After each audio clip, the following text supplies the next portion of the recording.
Every once in a while, we come across a story that shakes us to our core, not because it's filled with grand victories or celebrity drama, but because it's real. It's the kind of story that makes you pause, reflect, and maybe even whisper to yourself, if he can do it, maybe I can too. This is the story of Ashton Hall, a name that might not have meant much a couple of years ago, but now it's synonymous with resilience, discipline, and transformation.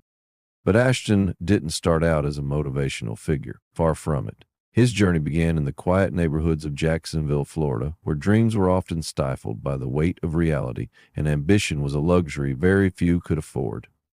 Ashton grew up in a modest household. His mother worked 2 jobs to keep the lights on, and his father, a once promising athlete, was now a cautionary tale of what could have been. From a young age, Ashton gravitated toward football. It was more than just a game. It was his escape. He spent hours on the field, practicing even after the lights went out. Coaches noticed, scouts paid attention, and before long, Ashton found himself walking onto a college football field with dreams of making it to the NFL. But dreams have a funny way of being tested. In his sophomore year, a devastating knee injury brought everything crashing down. One wrong move, one mistimed tackle, and suddenly the scouts stopped calling. The whispers began. He was good, but not good enough. Ashton was left broken physically and emotionally. The NFL door slammed shut. For a while, he did nothing. Just sat in his room, staring at the ceiling, asking the universe, why me? Depression isn't always loud. Sometimes it's just a quiet withdrawal. Ashton stopped working out. He cut off friends. His grades slipped. The boy who once dreamt big was now a shell, lost in self-pity and confusion. He worked at a local gym, cleaning equipment and handing out towels, watching others chase the very dream that had slipped from his fingers. Every time someone asked him, "Weren't you the guy?" it felt like a knife twisting deeper. But life has a way of speaking to you when you least expect it. One early morning, as he opened the gym, Ashton saw an old man doing push-ups in the corner.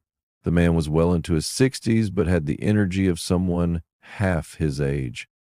"Been doing this every day since I lost my wife," the man told Ashton, smiling.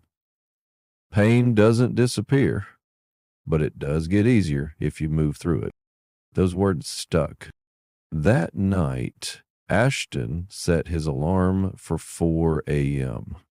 He didn't know why. Maybe it was curiosity, maybe it was desperation. But when the alarm rang, he got up. He filled a bowl with ice, dunked his face in it, and stared at himself in the mirror. "Just one day," he said. "Just try it for one day." That one day turned into a week turned into a month. He began reading again, not for school, but for growth. Books on discipline, mindset, routines. He journaled every morning, reflected every night, and slowly, almost imperceptibly, the fog began to lift. He didn't post anything online. Not yet. This transformation wasn't for the world. It was for himself. A year later, Ashton looked in the mirror and barely recognized the man staring back. Leaner, stronger, focused. Not just physically, but mentally. A friend convinced him to record his morning routine. Ashton shrugged. Why not? He thought. He shot a simple video. 4 a.m. alarm, face dunk, journaling, a workout, and breakfast. He posted it with no expectations, just a small caption, "This saved my life." Overnight, the video exploded. Comments poured in. "This inspired me to get out of bed. I've been struggling. Thank you." This gave me hope. Something had shifted. Ashton wasn't just healing anymore. He was helping others heal too. He started uploading more. Not fancy content, just real, raw glimpses of discipline and growth. No filters, no gimmicks, just Ashton being Ashton. Within months, he hit 1 million followers across platforms. Brands reached out, podcasts invited him. But Ashton was careful. This wasn't about fame. He didn't want to be an influencer. He wanted to be a guide. He launched a mentorship program, free of charge at first, just Zoom calls with people who were lost like he had once been. His DMs flooded with stories of transformation. You helped me quit drinking. I started journaling because of you. I found purpose again.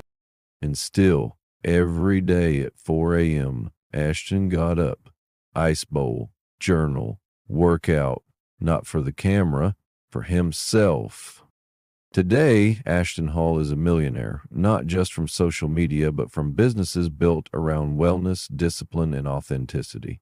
He's spoken at universities, consulted for Fortune 500 companies, and even helped veterans reintegrate into civilian life. But he'll tell you none of that defines him. It's not about money, he often says. It's about meaning. He still lives in a modest home, drives a reliable, not flashy car. He spends weekends with his mother, helps at the local community center, and keeps his circle small. Because Ashton remembers the dark place, the silence, the doubt. And he knows if he could climb out of that, so can anyone. Epilogue, your turn. Maybe you're watching this and something in your life feels broken. Maybe your dreams have been crushed. Maybe you've lost your spark.